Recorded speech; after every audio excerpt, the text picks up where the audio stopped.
My name is Robert Baer. I'm Vice President and co-founder of Spiritual Awakenings International. And our next presenter is someone that I met her 4 years ago, and my life has not been the same since.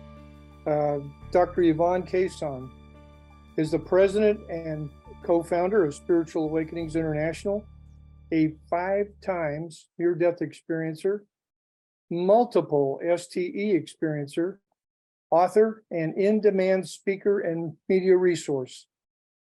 She coined the phrase spiritually transformative experiences, STEs, in 1994, and has written extensively about STEs in her last 3 books. Her most recent, Soul Lessons from the Light, How Spiritually Transformative Experiences Changed My Life. A renowned expert on Kundalini awakenings, near-death experiences, and spiritually transformative experiences, Dr. Cason is a retired medical doctor, psychotherapist, and family physician. Previously on the faculty of the University of Toronto, she has over 40 years of research, STEs and counseling STE experiencers, and was the first Canadian medical doctor to specialize for practice in 1990 in the counseling and research of people having diverse types of spiritually transformative experiences. In 1990, she was co-founder of the Kundalini Research Network and later the Spirituality and Healthcare Network.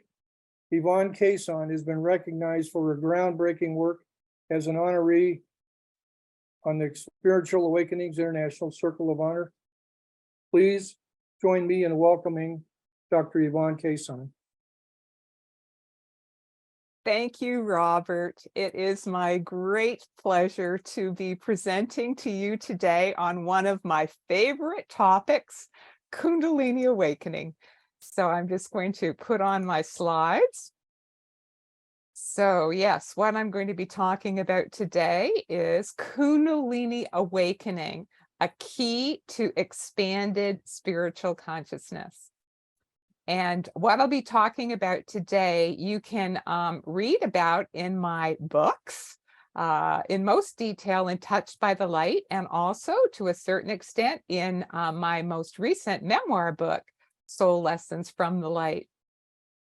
So the first question that many people ask me is, how did I, as a traditional Western trained medical doctor, get interested in the whole area of NDEs or near-death experiences and STEs, spiritually transformative experiences, and Kundalini awakening? Well, it happened because of my own personal experiences that when I was 23 years old, when I was in my last year of medical school, I had what I now realize was a Kundalini awakening, but for years, I didn't even know what that was. And what happened to me when I was 23 was I was meditating with a group of people in this auditorium. I had taken a meditation course that advertised that it would help me perform better on my exams, so I'd be able to study better and do better on my exams. So I took it at the end of medical school because I had a lot of exams, a lot of studying to do. And I'd been meditating regularly for about 3 months. And then all of a sudden, this one evening while I was meditating, I felt this really powerful rush of energy moving up my body and spine. And I heard this loud inner roaring sound. It was like the roar of a waterfalls. And it seemed like my consciousness with this movement and this roaring energy popped up out of the top of my head. And suddenly I was above my head, but my sense of me or my consciousness expanded. And suddenly I filled this vast space about the size of the auditorium that I had been sitting in. And I transformed. It was like my essence transformed into this force field of love. And I now realize that that was a mystical experience. It was a Kundalini awakening with a mystical experience. But for years, I didn't know what this was. I thought maybe other people were having it when they meditated, that it was a normal sort of peak experience. Anyway, something weird started happening after that, though. It wasn't like it was an isolated event. I started repeatedly noticing I was getting rushes of energy, and they were rushes of energy up my spine, very, very definite rushes of energy up my spine.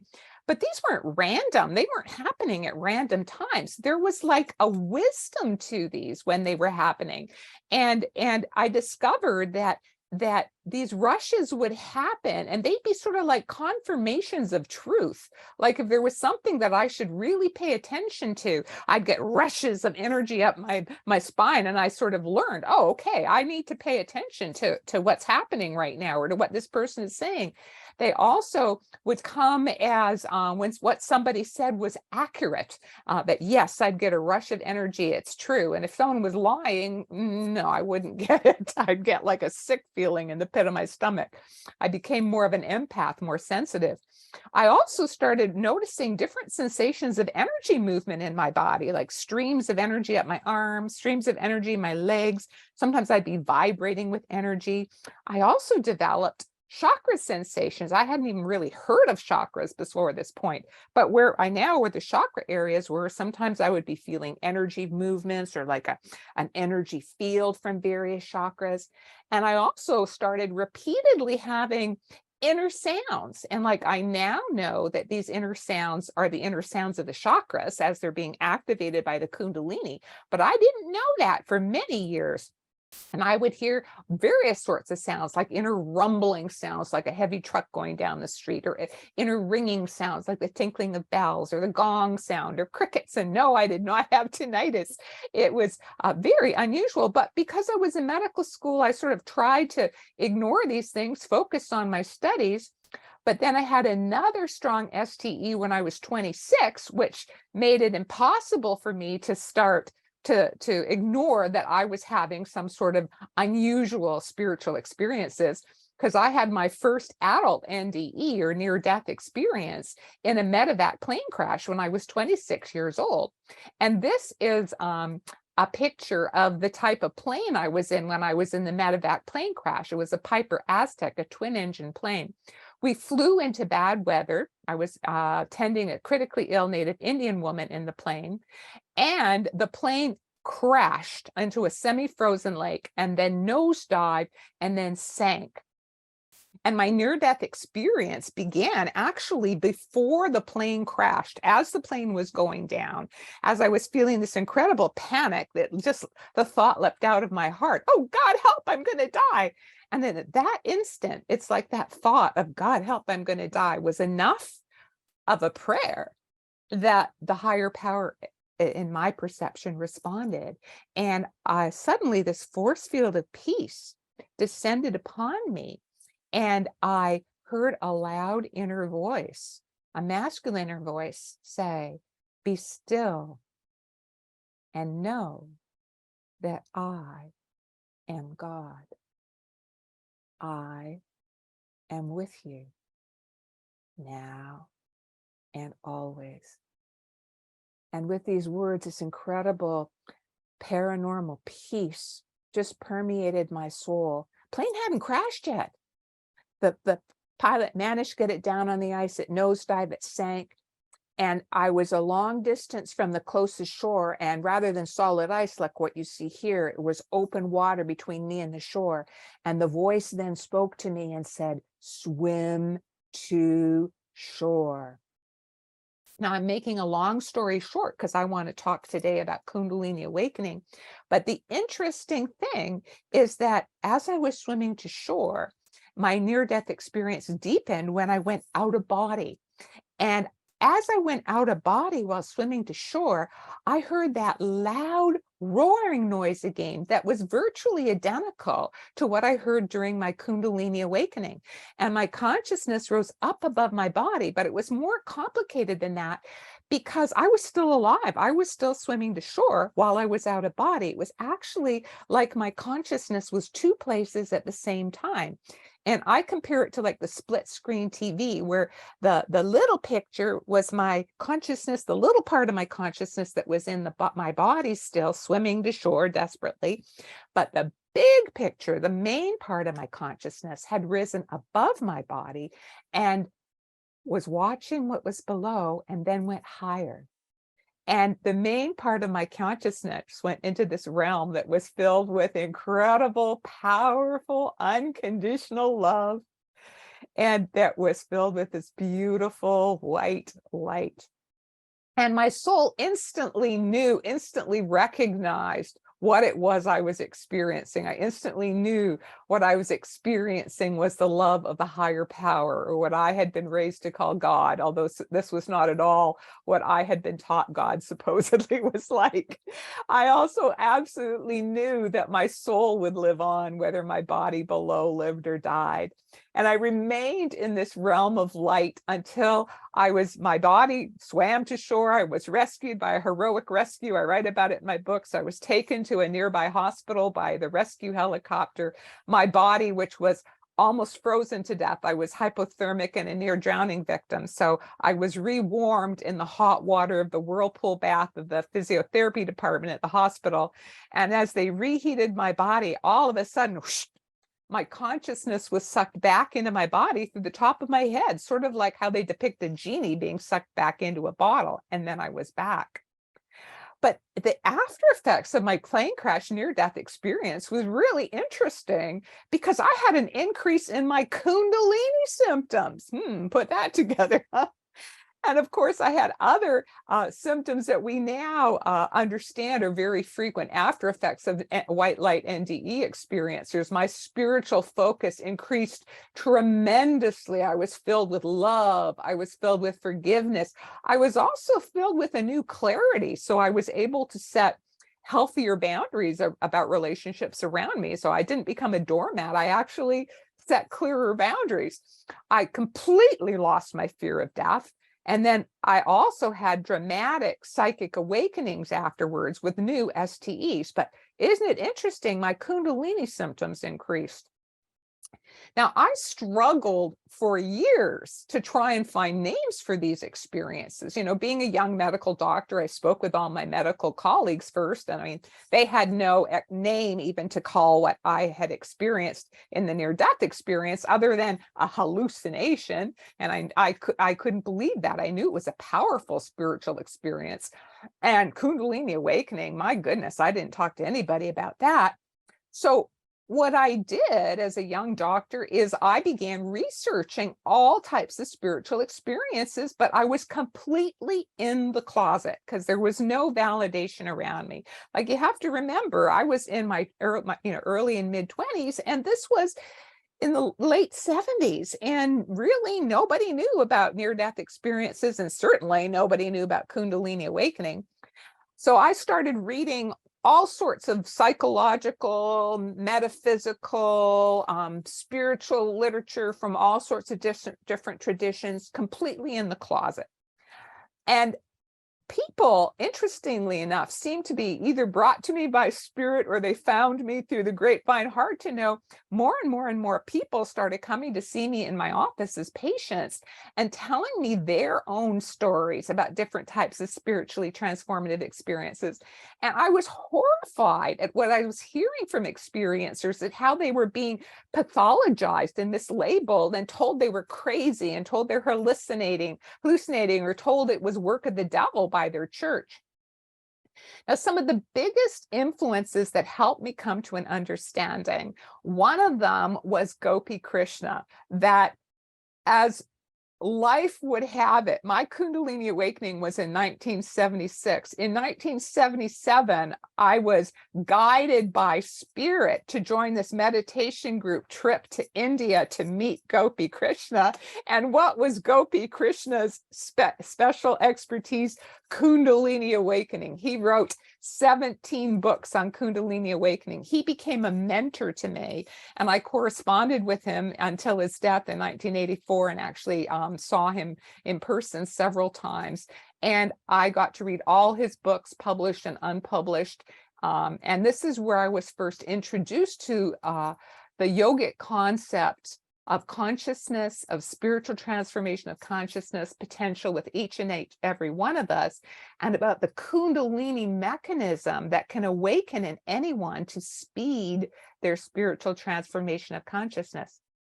Another major influence for me, although I studied a lot, I've read from a lot of different spiritual traditions, I found the yogic tradition had the best explanations that fit with what I was actually experiencing in my own consciousness with the Kundalini awakening that I was experiencing.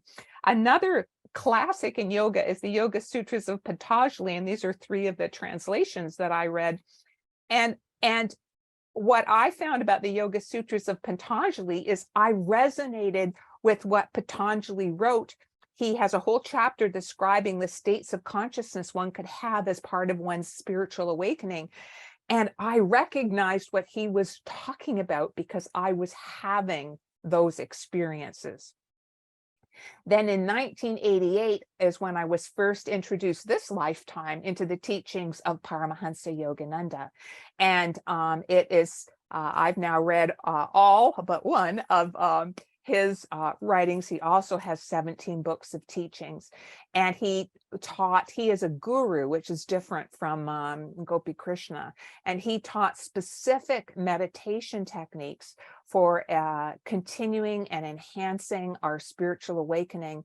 And this has greatly deepened my experiential understanding about Kundalini awakening and spiritual transformation of consciousness. So I was doing all of this research and I was meditating daily and having all sorts of STE experiences. I was doing this all in the closet until 1990, when I had what I call my calling mystical experience. And I was at the conference actually that Jyotima organized in Asilomar, California in 1990, put on by the Institute for Transpersonal Psychology and the Spiritual Emergence Network.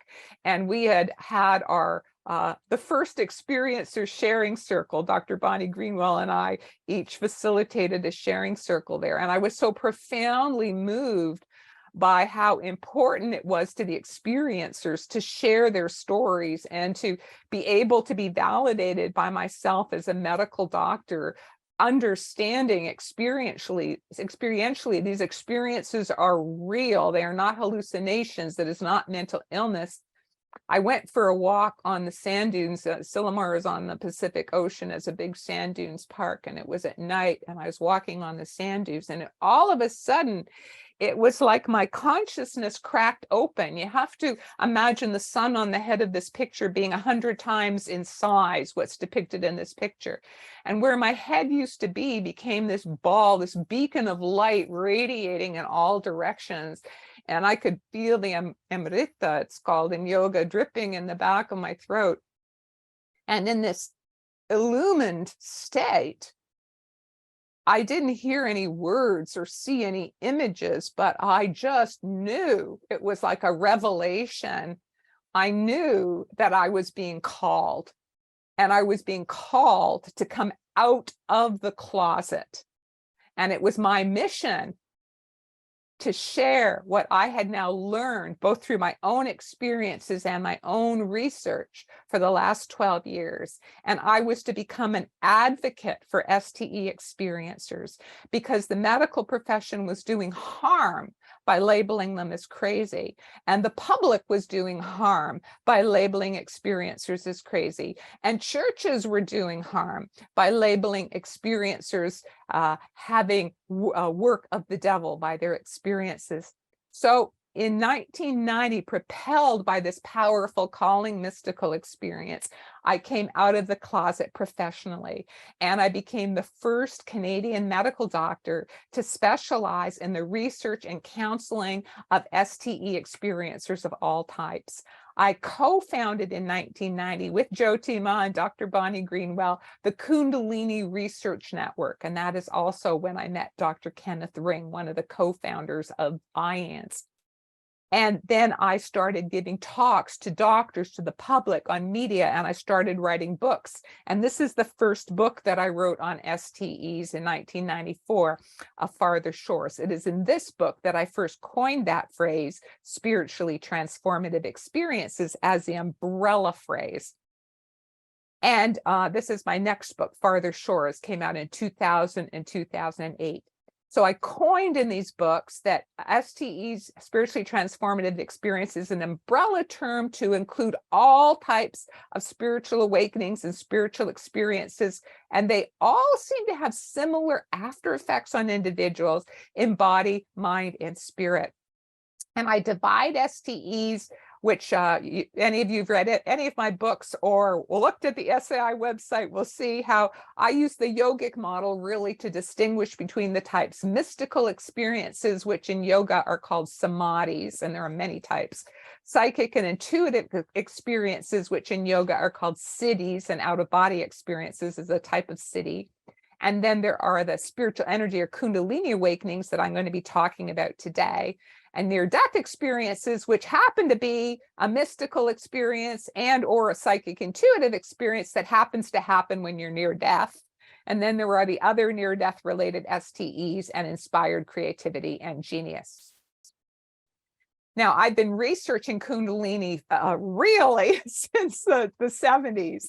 But in 1990, with the founding of the Kundalini Research Network, I became the chair of the Research Questionnaire Project, KRN Questionnaire Project, and have published the results in a few places. And I'm going to be sharing a little bit of the results today as part of this talk. And the final results were published in July 2020 in Explore. So let's go now to Kundalini spiritual energy awakening. What have I come to learn in 40 years of research? Well, what I've come to understand is that this is a universal spiritual potential in all human beings. And it has been described in the mystical traditions of all the world's great faiths, but they might use different words. In yoga, it is called Kundalini awakening.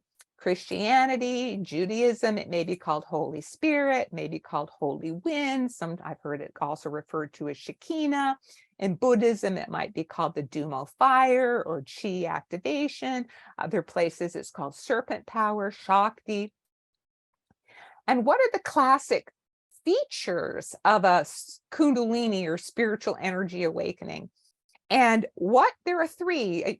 Gopi Krishna always said energy, light, and sound. So energy, sensations of energy movement, typically up the body and up the spine, although some people experience energy like the wind blowing through them, and there are other people that have felt it coming down, descending upon them, and some people feel it starting from the bottom of their feet and then moving up their body. But there's a movement of energy, that this is frequently associated with a strong inner sound, like what I described with my Kundalini awakening, where I heard this loud roaring sound like the roar of a waterfalls. It's also been described as a rushing of wings, the rushing of a large bird's wings, or sometimes it's perceived as ringing sounds or tinkling sounds, or other people hear like an om sound. Other people have heard like electrical sounds. But there's some sort of energy, sound, and then light is often accompanied with it. Some people will experience that they perceive an inner light with the energy flowing up their spine, like liquid light flowing up their spine or brain. Other people experience as if they become luminous, as if they're illuminating light. Other people experience as if the world around them became bathed in light. So energy, light, and sound are the classic features, at least two of those three. And interestingly enough, and you'll understand as I explain more later, that sometimes this is accompanied by sexual sensations. Now, according to the Kundalini Research Network questionnaire, in one of the studies, we asked, okay, which of these features did you have with your Kundalini awakening? Now, interestingly enough, you can see here, 100% said that they felt sensations of energy rising up the spine or body. So that is the most predominant feature that most people will have. In this case, everybody had experiences of energy, definite sensations of energy movement. 87% said they also had with it an experience of bliss, overwhelming love, which is a type of mystical experience, interestingly enough. 83% said they felt an experience of expansion. And I had both of these during my Kundalini awakening, an experience of expansion and experience of love. 74%, so about 3/4, had perception of lights, and 61% said they had the perception of the inner sounds. And what were some of the triggers for the Kundalini awakening? Now, this is from our big study with over 342 people responding. Now, a lot of people mentioned more than one trigger. So that is why these numbers do not add up to 100. So 41% said that concentration on spiritual issues was a trigger. 34%, 1/3, said it was presence of a highly spiritually advanced person like a guru or a saint, which is quite interesting. 30%, again about 1/3, said it was related to intense meditation. 1/4 said intense prayer. Little slower percentage, near-death experiences, 21%, reading spiritual material, 21%, happening when you're sound asleep was also 20%. Interesting. So out of the blue when you're sound asleep. 13% felt it was related to listening to music. 12% felt it came on related to a severe illness. 10% from pranayama or breath work, and 9% from doing hatha yoga practice. So a Kundalini awakening may culminate in a mystical experience, a psychic experience, or an inspired creative experience. And from the chakra model, it depends on, did the Kundalini rise all the way to the crown chakra, or did it rise partly up the chakra system? But also when it gets to the brain, we have the potential for many expanded states of consciousness. In fact, in yoga, they talk about the brain or astral brain, the Sahasrara, as being 1,000-petal lotus. And so depending which of the petals, which part of the brain, which part of consciousness was stimulated by the awakened Kundalini, we will have a different type of STE associated with the Kundalini awakening. But once awakened, the Kundalini remains active to some extent, with repeated rushes of energy up the spine, repeated chakra sensations, repeated inner sounds, repeated light perceptions, repeated spiritually transformative experiences. Kundalini awakening starts a long-term process of spiritual transformation of consciousness that expands the range of normal daily day-to-day consciousness to include STEs. Now, there are many patterns of Kundalini awakening. So I'm just giving you 3 sort of common ones so you can see what some of the patterns are. And in my research, I found that this black line that's going up very, very gradually, that's over time, a gradual increase in the number and frequency of STEs that one is having. And this is often the pattern I have found with people who are longtime meditators. So this is a very slow and a gradual opening of the Kundalini and a very slow and gradual increase in the number of STEs over time. And this is the least problematic type of Kundalini awakening. Then there are others who have an extremely dramatic Kundalini awakening, like this red line, and then they continue having a profoundly altered states of consciousness, many STEs, so they're staying so that their whole life, they're now having many STEs all the time. That this is the most difficult pattern of Kundalini awakening, and in my experience, the most likely to generate spiritual emergency and difficulties. And then many people have the in-between pattern, and that's what mine is, sort of like a jig-jag, imagine it going up and down. But you'll notice the baseline's going higher over time. So that might be that you have a profound Kundalini awakening, and then your consciousness sort of settles down, and then you have another big mystical experience, then your consciousness settles down, and then you have some more STEs. So these are some of the common patterns of Kundalini awakening. But as I mentioned, After Kundalini awakening, many people become multiple STE experiencers. And what I mean by multiple, they have many types of STEs, not just one type. And they become repeated or ongoing STEs, not just isolated incidents. So we asked in our study, one of our studies, which types of STEs are you having associated with your Kundalini awakening? Now that you've had a Kundalini awakening, that's 100% of our audience. How frequent are you having repeated, or was it only a one-time Kundalini thing? No, 100% said that they were having repeated episodes of the Kundalini energy. 91%, I mean, that's a lot, 91% found they were having now, after their Kundalini awakening, repeated psychic experiences. And 100%, if you look down a little further, said they were having mystical experiences after their Kundalini awakening. 87% said that was repeated mystical experiences. 70% were having inspired creativity. 13% had a near-death experience. 30% had a UFO encounter, and 13% said they'd had a psychotic episode after their Kundalini awakening. It's important to remember that the goal of the spiritual awakening process, the purpose of a Kundalini awakening is a spiritual goal. It's a long-term process, and the goal is ongoing unitive consciousness, where one can be in communion while fully functioning in the world.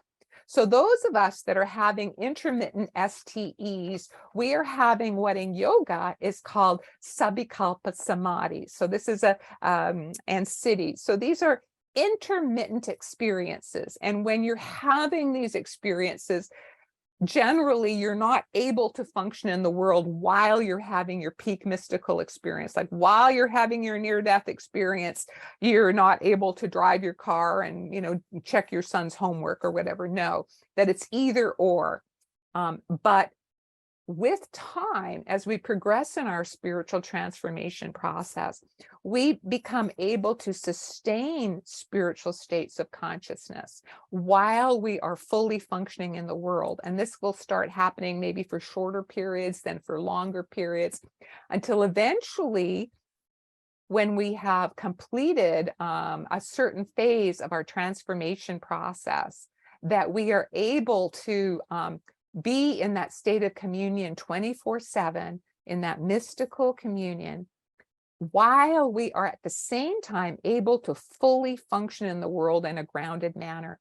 And once we hit that very lofty and expanded state of ongoing communion, according to yoga, this is called Nirvikalpa Samadhi, Paramahansa Yogananda calls it.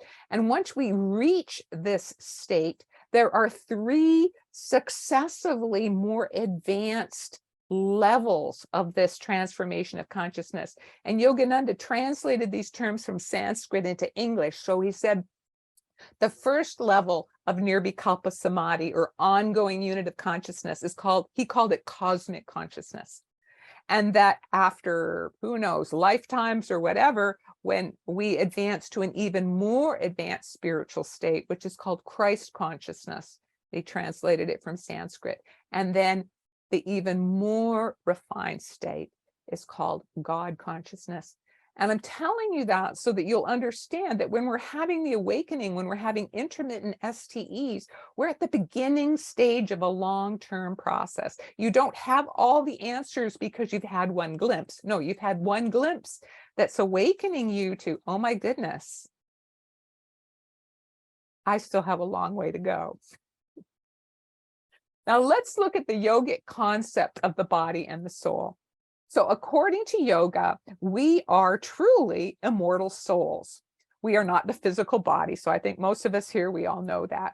And that we as souls, we incarnate into bodies, we reincarnate lifetime after lifetime in order to learn, in order to grow, in order to have all these life experiences so that our souls will finally reawaken to who we really are, which are as little droplets of the divine, and find our way back home to God communion, to unitive consciousness.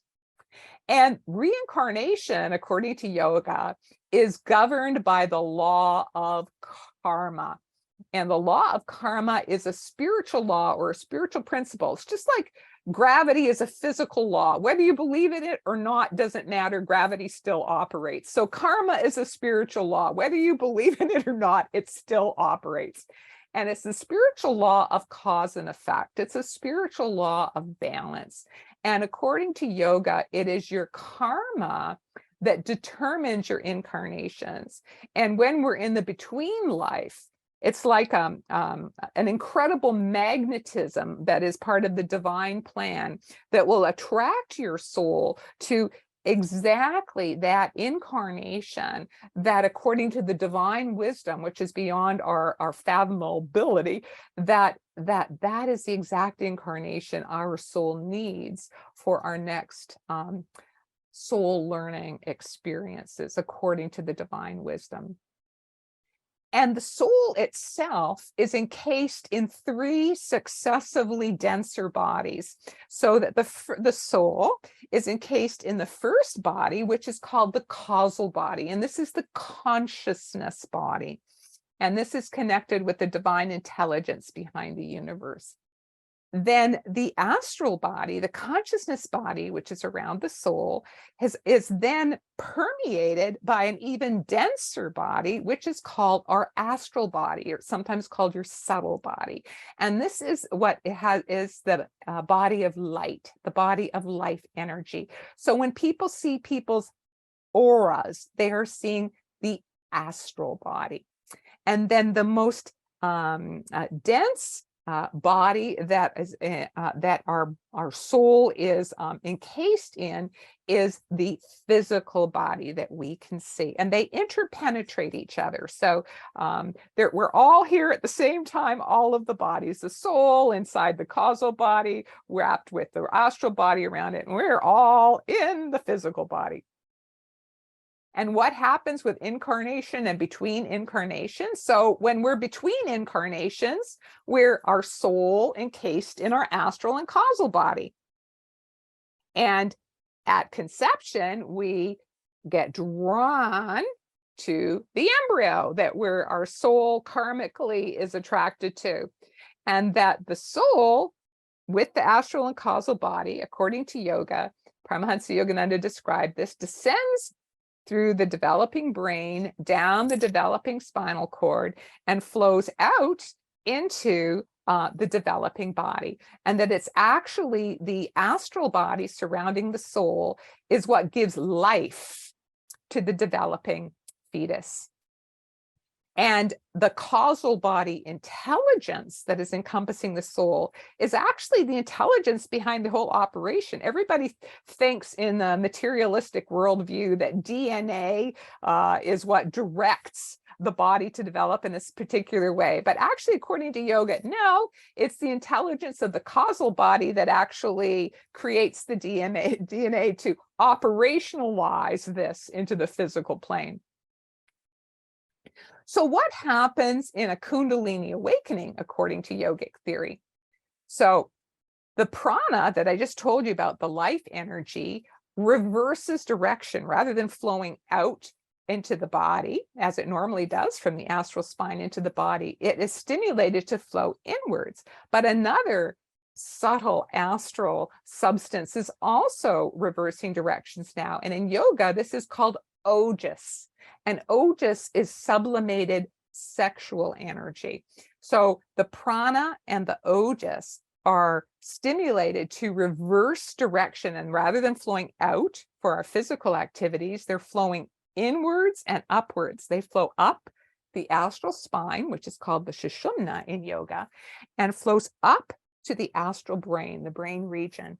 And when the nourishment, the potential fuel and nourishment of the prana and the ojas go up to the astral brain, that this supposedly stimulates or enables latent brain capacities and functions to open. They say like opening petals on the 1,000-petal lotus. And as these petals open, this what's called the spiritual eye is opened, and our consciousness becomes capable of having expanded spiritual and paranormal states of consciousness. And after the initial Kundalini awakening happens, the astral Sushumna channel, it stays open to some degree. You know, before it was closed, once it was opened, it never shuts down completely. And when we meditate, particularly if we meditate with techniques where we have our concentration focused on our third eye center here, which is what we should always be doing, it creates like a magnetism that is attracting the prana and ojas to go back up through the astral spine and to help to open the third eye region.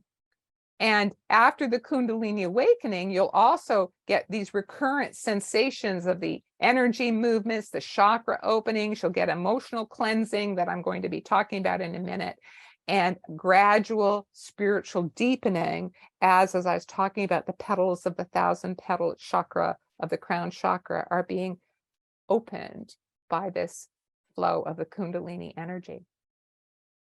Now, what are some of the physical Kundalini after effects? Now, these are after effects that I noticed in my research studies and in the patients that I counseled, and also in myself. And these can be more easily understood now that we've looked at the yogic model of consciousness and of the subtle body. So first off, people notice after a Kundalini awakening, as I mentioned, these sensations of energy flows where they feel energy, which is the prana, coursing through their body, coursing through their spine. They may also get kriyas, and kriyas are these spontaneous movements where your body is jerking, your arms are jerking. And this is understood to be because of the movements of the prana, reversing direction and flowing towards the spine, to flow up the spine. People will also describe what I call undiagnosable body pains. You know, they'll come to me or their other doctor and say, oh, I'm having these weird pains, and maybe around my heart area or maybe around my umbilical area. You might notice those are chakra points that, and when you do all the medical tests, you can't find anything wrong with them. And it turns out that these physical pains that they were having were not really related to something happening in their physical body. This was related to their subtle body, to their astral body, perhaps to the energy that is now trying to open the chakras, hitting blocks in the subtle body. And we will sometimes feel these as physical pain. Also, people notice metabolic changes after a Kundalini awakening, that they may develop specific food cravings or for specific food aversions. And some of the cravings that I've heard described most frequently, some people develop real cravings for more protein. Even before they were a vegetarian, they might get protein cravings for meat. And then you have other people that get food aversions, like maybe before they did eat meat and suddenly it just turns their stomach to think of eating meat and they turn into a vegetarian. I think it's important to follow your own body's inner wisdom, that your body knows what's best for you. And if you follow your intuition with these food cravings, as long as they're not really out of balance, I think that's the best thing. Changes in sleep patterns. This is so common. I've had so many people tell me, and I've had this since my Kundalini awakening, that a very common thing after Kundalini awakening is middle of the night wakening around 3 o'clock in the morning. I mean, it's almost diagnostic. When we used to give live talks, I would ask the audience, how many people in here have problems with middle of the night wakening? And like 3/4 of the audience would put their hands up. And they'd be surprised to look around to realize that everybody else in the room, or so many other people, were having the same problem.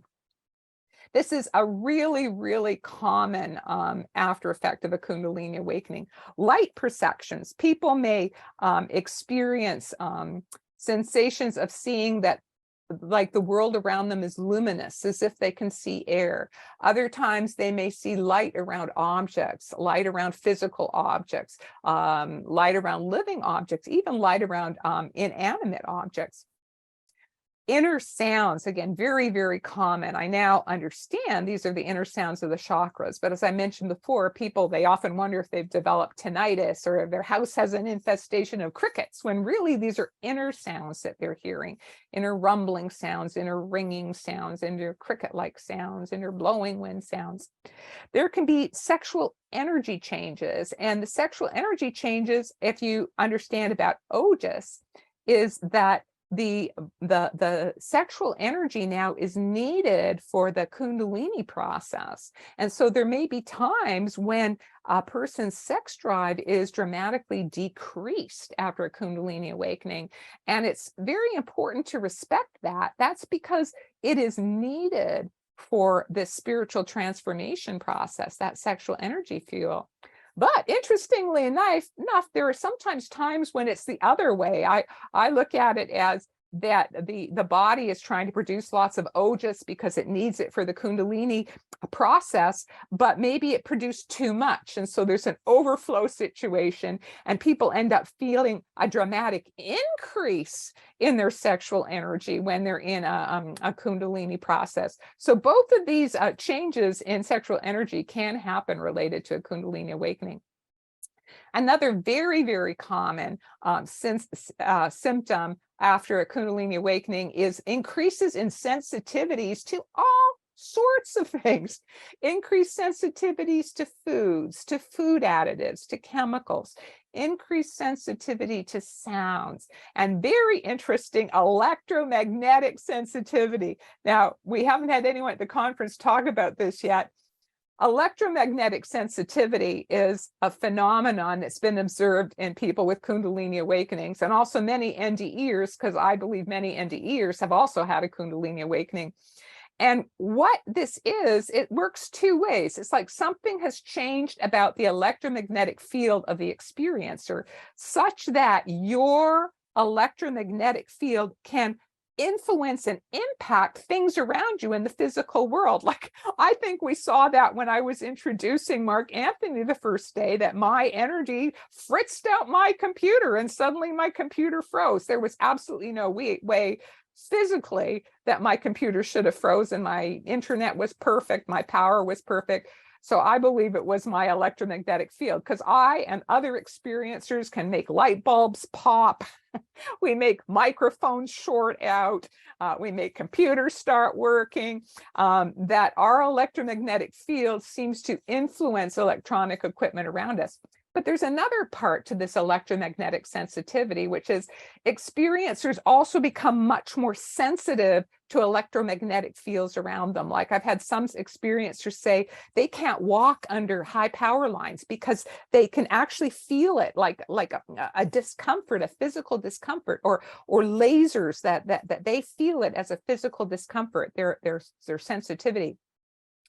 And then there is this thing called yogic phenomenon, where people will spontaneously go into yogic postures, yogic movements, yogic hand positions after a Kundalini awakening. There are also very profound psychological after effects after a Kundalini awakening. So one of them is purification, that people develop a very strong inner urge, like a need, that they want to do their inner work now. They want to embrace their recovery work. They want to clean up their act. They want to cleanse their heart and psyche and get their life in order. But an interesting second psychological after effect happens, which in the mystical literature is called purgation. And purgation, that means a little like throwing up. It's like thrown out of the body. That repressed memories will spontaneously start surfacing after a Kundalini awakening. And this will include repressed memories from this lifetime, from your childhood, and also from past lifetimes. Now, there's a yogic understanding of this purgation effect. And what's understood in yoga is, as we've mentioned in other talks, we have these chakras, these energy centers along the astral spine. that the Kundalini, once it's activated, starts opening these chakras. It's like opening flower buds. And it is said metaphorically that these things called samskaras are held on the petals of the chakras, so that as the chakras are being opened by the Kundalini, that these samskaras are exposed. And what samskaras are is that they are karmic issues that we have, and we all have them, that they're issues either from this lifetime or from past lifetime that we need to heal, or habits we need to break, or lessons that we need to learn, so that in the Kundalini awakening, they start surfacing spontaneously to your awareness. It's like the divine wisdom is showing you, this is what you have to work on next. So the next key point is, how do we burn karma and get rid of these samskaras? Well, there are multiple ways, according to yoga. The slowest way that we're all on is reincarnating. So when we incarnate lifetime after lifetime, we have experiences to learn, to balance our experiences, to make better choices. So that's one way to burn through our karma, samskaras. But that's the slow way. You can speed it up in a number of ways. The next one is through right living, following the universal spiritual laws. Love the Lord your God with all your heart and all your soul and all your mind, and love your neighbor as yourself. Striving to live by that universal spiritual law will help to release and speed burning through karma and samskaras. And as Emma Bragdon called it, ethical living. There's also the psychological method of speeding up burning your karma and samskaras. And this is by self-reflection, self-analysis, get into depth psychotherapy, embrace your recovery work.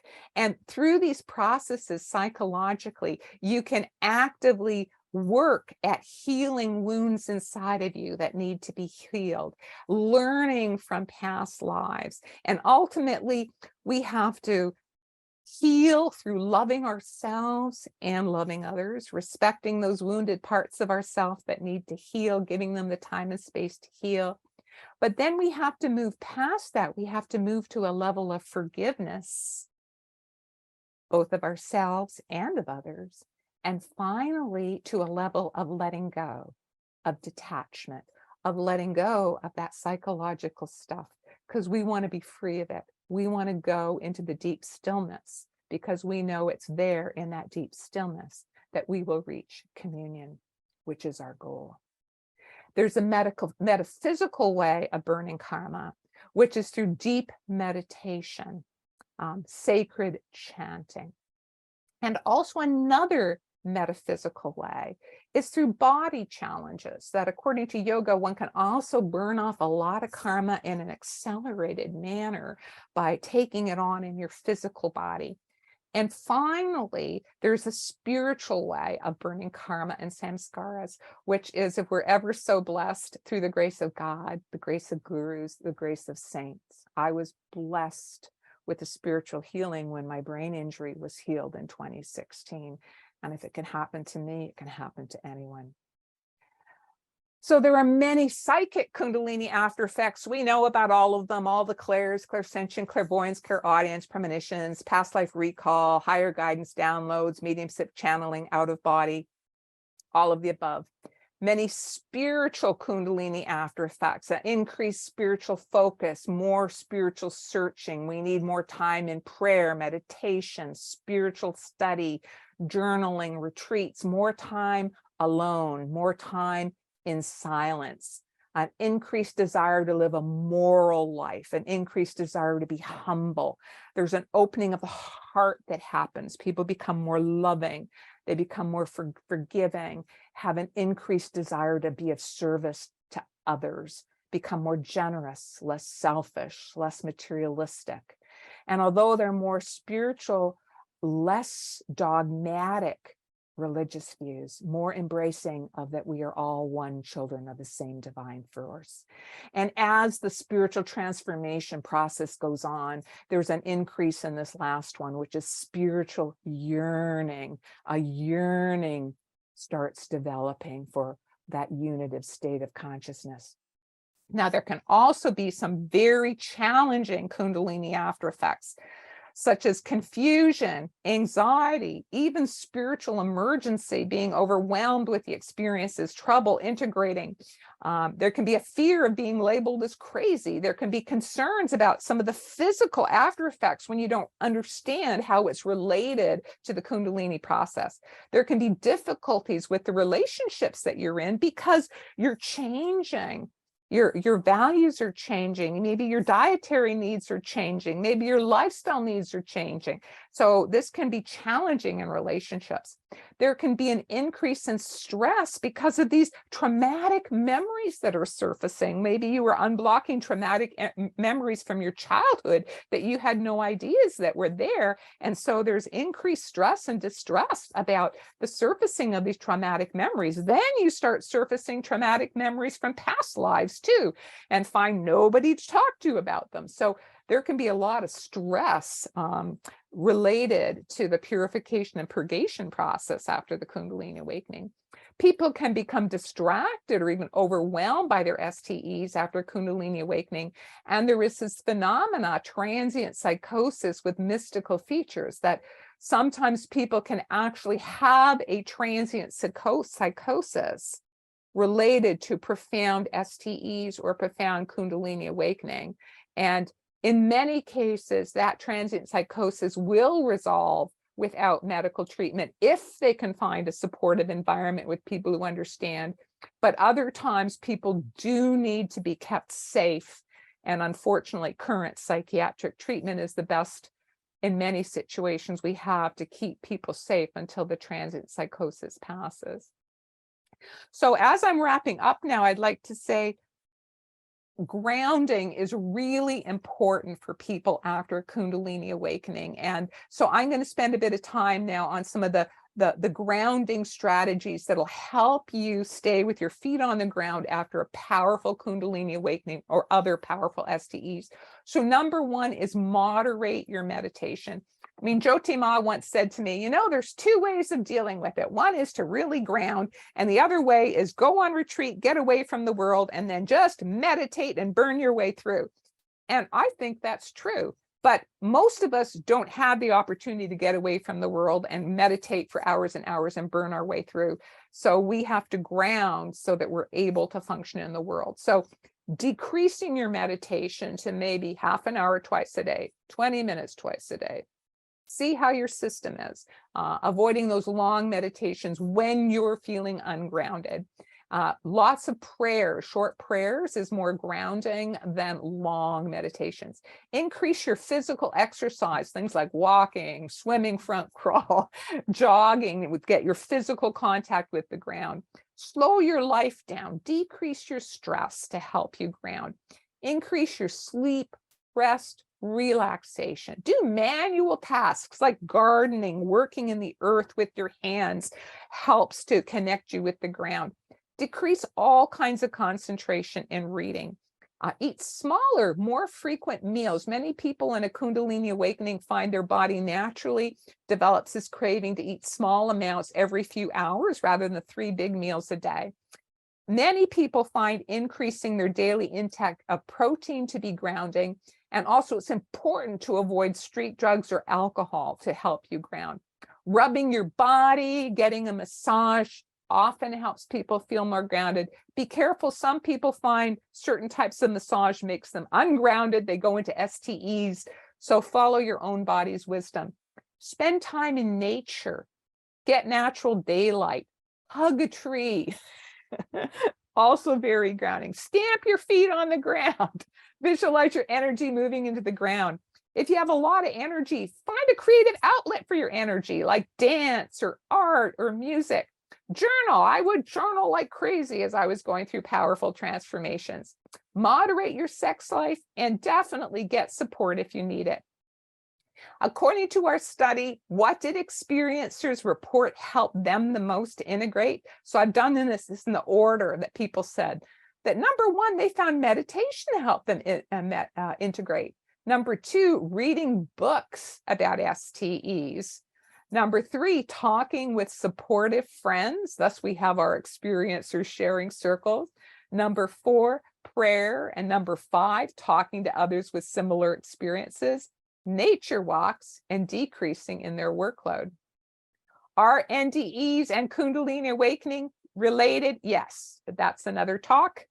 And the yogic model of an NDE is that the soul in the astral and causal body withdraws up the spine to leave the body. The Kundalini might awaken as the soul leaves, and the soul goes to astral planes or astral heaven after it leaves the physical body, and after resuscitation comes back down, and the Sushumna channel might remain open. So that's why many NDEers are having experiences of Kundalini awakening. So I'm now going to wrap with promoting a healthy Kundalini awakening. It's important to be grounded as well as anchored in spirit. And I love this picture, the Matterhorn, because I think it depicts both. So to have your feet firmly planted on the ground, be very grounded, yet at the same time have your crown chakra, have your consciousness anchored in spirit. Meditate and pray daily. Try to live a spiritual, ethical life, at the same time leading a very balanced physical, worldly life. And I used to say to my patients, if you have both of your poles anchored, your top pole anchored in spirit, your bottom pole anchored in the ground, on the earth solidly, then whatever happens in between in all the chakras, whatever happens in life, we can work forward, move forward solidly in a healthy manner. And finally, how can we best support STE experiencers and those going through a Kundalini awakening? Number 1, listen to people's story. Their experiences are real, validate them, help educate people, give them names to the STEs, refer them to SAI and STE books or sharing circles. And if they need support them in their desire for getting professional support. So those are my books again. And you can always reach me through the Spiritual Awakenings International website. And with that, I'd be really happy to answer any questions. We've got quite a few, Yvonne. This is from Anne. How can one practice meditation and stay balanced? Well, I think I answered that in my earlier in the talk, but I'll just say very briefly. I recommend that everybody find a spiritual practice and a spiritual path that resonates with your soul. And if you've not yet found one that resonates with your soul, well, keep looking, try different techniques, try different paths. I mean, I tried many different types of meditation techniques over the years and experienced what they did in my consciousness, how they helped me, until I gradually found the path that resonated for me and felt like home, felt like it was the shoe that fit. And for me, that was Kriya Yoga, as was taught by Paramahansa Yogananda and that lineage. And I recommend that it's important to have a spiritual life as well as a worldly life that are in balance. So to try and have a grounded worldly life wherever life has placed you, with your family, with your job, etc. But to make time every day for your prayer and meditation, for your spiritual study. I personally try to have, for the last over 40 years, maybe 45 years, strive to do an hour in the morning, an hour in the evening of meditation while maintaining a healthy family life and work life. Thank you. There were quite a few comments. Here's one from Tim, and probably reflects a lot from all of us. Dr. Kason, thank you so much for coming out of the closet. That's a great comment. You're welcome. There's another one. For those in our audience possibly having experienced a Kundalini awakening, is there a normal recovery time after experiencing a Kundalini awakening? Or those experiencing one, will there be effects that will linger for a lifetime? Kundalini awakening is a lifelong spiritual transformation process. And I was going to compare it to puberty. Like once puberty starts, it doesn't stop. But some people nowadays, they're trying to stop puberty. So it's not such a good example anymore. But Kundalini awakening, as I mentioned, starts a long-term spiritual transformation process. And I think in the beginning, when particularly if we've not done a lot of our psychological work, if we have a lot of issues that we've not yet dealt with, or if we have addictions that we have to deal with, or if we're in a particularly toxic or dysfunctional life situation, it can be quite challenging because the Kundalini is pushing you, propelling you, giving you the need to get your house in order, both your inner house and your outer house. And so that can be quite challenging in the beginning. But what my experience is in terms of my own Kundalini process, and also counseling hundreds of Kundalini experiencers now over the years, is to trust in the divine, trust in the divine plan, know that this is a positive spiritual process. And that if you're going through maybe a challenging purification or cleansing period right now, it has a higher good purpose. You know, there's a higher positive purpose.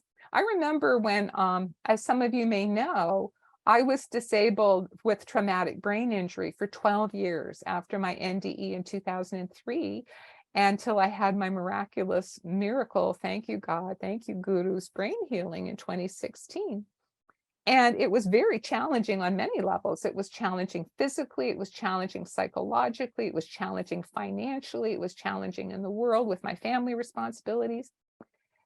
But because I'd had such a strong experience of the divine on the other side during my NDE, and also because of all my spiritual learning over all these many years in my Kundalini process, I knew there must be some higher good. There must be some higher meaning. There must be an ultimate higher purpose to me going through these challenges. And that became like a life ring for me as I was going through these difficult times. Although I didn't know why I had to go through all these tests and trials, I knew there was a higher purpose and that the outcome was good and that God loved me. And so I would say the same to others who are going through their own challenges, perhaps related to a Kundalini awakening. Realize this purification has an ultimate higher purpose, which is good, which is positive, and cling to that as you try to live a balanced lifestyle and one by one deal with some of these things that need to be cleared up in your life. Great answer. Here's one from Jenny. Is meditating on the third eye recommended for someone in spiritual emergency? That is an excellent question, Jenny. And I would say sometimes. And you can't give a one pat answer of a one size fits all. Is some people in spiritual emergency are feeling the energy so strong that to meditate with the attention on the third eye will be stimulating the energies further, and it just doesn't feel right to them. So to them, to people that are feeling the energies really strong, and that's why they're in spiritual emergency, then I would say no, that would be maybe to stop meditating for a while and just do short prayers instead, do grounding activities. And then when your energy is more grounded, that would be a time to start gently meditating again. But anytime you meditate, yes, the concentration should always be at the third eye chakra, because that is home for the Kundalini. You don't want it to stop at one of the lower chakras.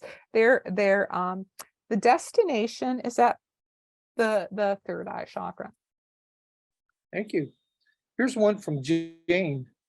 Can you say more about the characteristics and after effects of Kundalini experience, where energy rushes down the spine from the crown or above? Thank you. Yeah. The classical description of Kundalini is with the energy rising upwards. And so that is what is classically described. But we know with STEs that there are all sorts of variations on a theme. And many people have described that they have had profound experiences where it felt like the energy was flowing downwards. Now, I didn't want to get into subtle yogic astral body anatomy or anything like that, and I'm certainly not an expert on any of that. But I have heard others who've studied more about yogic theories about the astral body, that there are different channels that the prana and the ojas can flow up, and that there can be like a circuit. There can be energy flowing upwards, there can be energy flowing downwards, and ultimately, in a most balanced Kundalini awakening, we would have, according to Yogananda, we would have energy flowing in both directions. So we have energy flowing upwards to nourish the expanding consciousness potential of the brain. And that also there is this downward current of the prana, which then would be flowing out to sustain life in the body. So I hope that answers your question. Most people with a Kundalini awakening, they're aware of the upward currents, but some people, they are aware also or instead of downward currents. Here's a personal question, which with COVID being something that we've experienced the last few years, can an NDE stimulate a Kundalini awakening?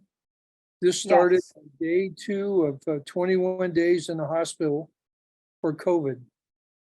Yes.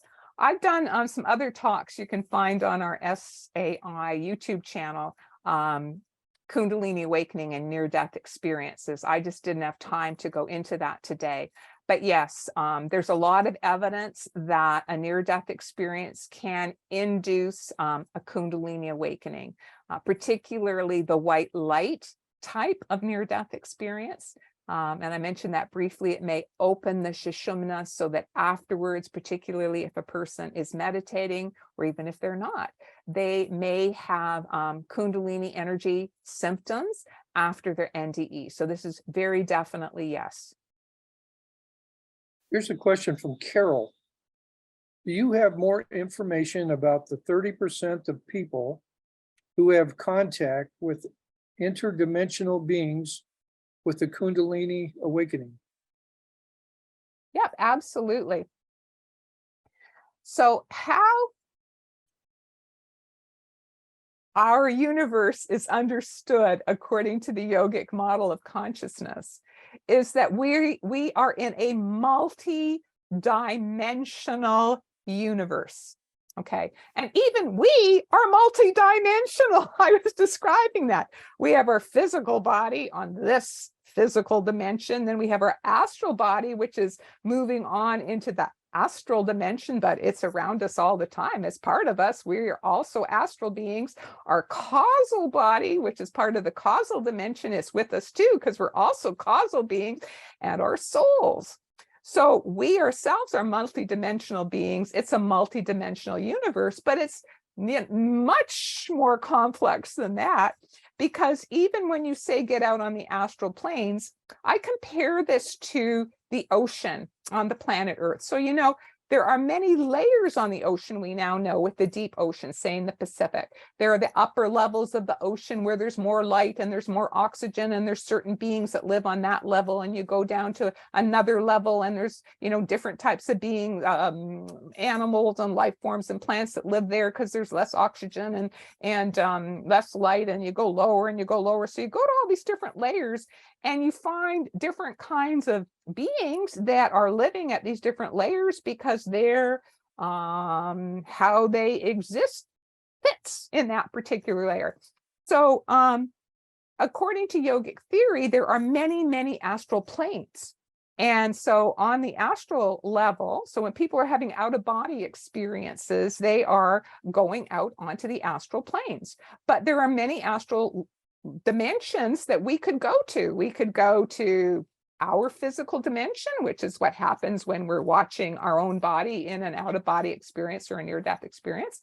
Or we might travel to other astral planes, other astral planets, other beings. We might travel through time. We might go to the past. We might go to the future. And certainly in yoga, it is understood that there is life forms on these other astral planes. And certainly Yogananda's guru, Sri Yukteswar, he had a profound experience where he physically manifested to Yogananda after he died. And he explained much about the afterlife to Yogananda. And you can read this in his Autobiography of a Yogi, very famous book, where Swami Sri Yukteswar explained about there are many levels in what we call heaven. There's not just one astral heaven. There's many, many levels, and that souls continue to evolve, and that there are even more higher heavens and more higher heavens and incarnations and all these different levels. So how I understand it is that when we've had a Kundalini awakening and we're in a spiritual transformation process and our consciousness is becoming more expanded and more capable of perceiving astral and causal planes, that we're also more capable of perceiving or communicating with entities, beings, souls, spirits, whatever we want to call them, that are from our human species, from other species on other astral planes. And that just absolutely makes sense from the yogic model of consciousness. We've actually run out of time, and while you were talking, we had 19 new messages. We may have to book you for another presentation so people can actually get these thoughts out or whatever. But Dr. Cason, you did a great job. Thank you, Robert.